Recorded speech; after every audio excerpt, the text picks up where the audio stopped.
छोटे शहर का बड़ा सपना, the boy who never give up. क्या आपने कभी सोचा है कि सपने चाहे जितने बड़े क्यों ना हों, उन्हें पूरा करने की ताकत सिर्फ हमारी मेहनत और हिम्मत में होती है। अक्सर जब हालात कठिन होते हैं तो लोग हार मान लेते हैं, लेकिन कुछ ऐसे लोग भी होते हैं जो अपनी सीमित परिस्थितियों के बावजूद डटे रहते हैं और अपनी मंजिल हासिल करके दुनिया को दिखा देते हैं कि असंभव कुछ भी नहीं। आज की यह कहानी ऐसे ही एक लड़के की है जिसने छोटे से शहर से निकलकर यह साबित किया कि अगर सपनों पर भरोसा और मेहनत पर विश्वास हो तो कोई ताकत आपको रोक नहीं सकती। ये कहानी है राहुल की। राहुल का जन्म बिहार के एक छोटे से कस्बे में हुआ था।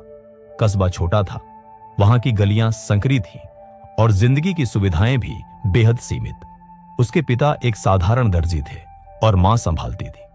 परिवार की आर्थिक स्थिति इतनी कमजोर थी कि कई बार घर में 2 वक्त का खाना जुटाना भी मुश्किल हो जाता था। लेकिन राहुल की आंखों में एक अलग चमक थी। वह हमेशा कहता था, मेरा सपना है कि मैं बड़ा इंजीनियर बनूं और अपने शहर का नाम रोशन करूं। गांव शहर के लोग अक्सर हंसते और कहते, तुम्हारे जैसे गरीब लड़के बड़े सपने देखते ही क्यों हो, ये सपने तुम्हारे लिए नहीं बने।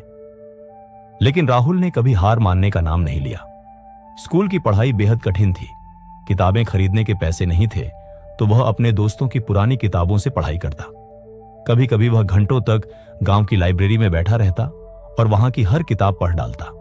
बिजली कट जाती तो मिट्टी के दिए की रोशनी में रात भर पढ़ाई करता। जब उसने 10वीं पास की तो लोग सोचते थे कि अब वह पढ़ाई छोड़ देगा और पिता की मदद करेगा। लेकिन राहुल ने ठान लिया था कि वह किसी भी हाल में आगे बढ़ेगा। कॉलेज में एडमिशन लेने के लिए फीस की समस्या सामने आई। उसके पिता ने कहा, बेटा, हालात बहुत मुश्किल हैं, पढ़ाई छोड़कर कोई छोटा मोटा काम कर लो। लेकिन राहुल ने जवाब दिया, पापा, अगर मैंने हार मान ली तो यह सपना अधूरा रह जाएगा। मैं काम करूंगा और अपनी पढ़ाई खुद पूरी करूंगा। फिर उसने छोटे बच्चों को ट्यूशन पढ़ाना शुरू किया।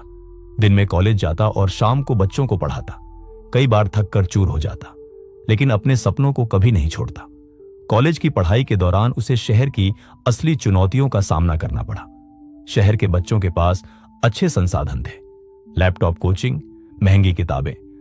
राहुल के पास इनमें से कुछ भी नहीं था, लेकिन उसके पास था तो सिर्फ जुनून और मेहनत का हौसला। वह घंटों लाइब्रेरी में बैठकर मुफ्त इंटरनेट से नोट्स बनाता, पुराने सवाल हल करता और अपनी तैयारी करता। कभी कभी खाना नसीब नहीं होता, लेकिन उसने भूख से बड़ी अपनी प्यास को समझा, ज्ञान की प्यास। इंजीनियरिंग एंट्रेंस एग्जाम का दिन आया। हजारों बच्चे इस परीक्षा में बैठे थे। राहुल भी बैठा, लेकिन उसके मन में डर नहीं था, बस एक विश्वास था, मैं कर सकता हूं। जब रिजल्ट आया तो पूरे कस्बे का नाम रोशन हो गया। राहुल ने टॉप रैंक हासिल की थी और देश के टॉप इंजीनियरिंग कॉलेज में उसका चयन हो गया। अब असली सफर शुरू हुआ। बड़े कॉलेज में हर तरफ अंग्रेजी बोलने वाले, आत्मविश्वास से भरे बच्चे थे। शुरुआत में राहुल को लगता कि शायद वह यहां फिट नहीं बैठता, लेकिन उसने खुद से वादा किया, मैं हार नहीं मानूंगा। वह दिन रात मेहनत करता, अतिरिक्त प्रोजेक्ट्स पर काम करता और धीरे धीरे अपनी पहचान बनाने लगा। कई बार फेल हुआ, प्रोजेक्ट रिजेक्ट हुए, लेकिन उसने कभी हार नहीं मानी। 4 साल की कठिन मेहनत के बाद जब प्लेसमेंट का समय आया तो राहुल ने एक मल्टीनेशनल कंपनी में इंटरव्यू दिया। इंटरव्यू कठिन था, लेकिन राहुल ने आत्मविश्वास और अपने ज्ञान से सबको प्रभावित कर दिया। आखिरकार उसे नौकरी मिल गई। जब उसने अपने माता पिता को फोन पर यह खबर सुनाई तो उनके आंसू थमने का नाम नहीं ले रहे थे। गरीबी में पले बढ़े बेटे ने वह कर दिखाया था जिसे लोग असंभव समझते थे। राहुल ने अपनी पहली सैलरी से अपने माता पिता को एक नया घर दिया और अपने कस्बे के बच्चों के लिए एक फ्री कोचिंग सेंटर शुरू किया, ताकि किसी और बच्चे को अपने सपनों के लिए उतनी मुश्किलें न झेलनी पड़े।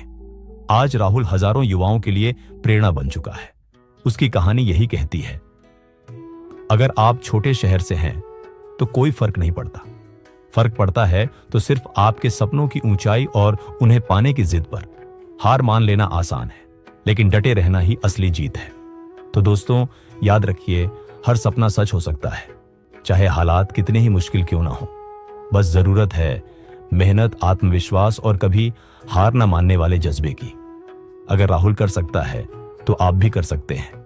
अगर आपको ये कहानी पसंद आई हो तो इसे लाइक करें, अपने दोस्तों के साथ शेयर करें और चैनल को सब्सक्राइब करना न भूलें।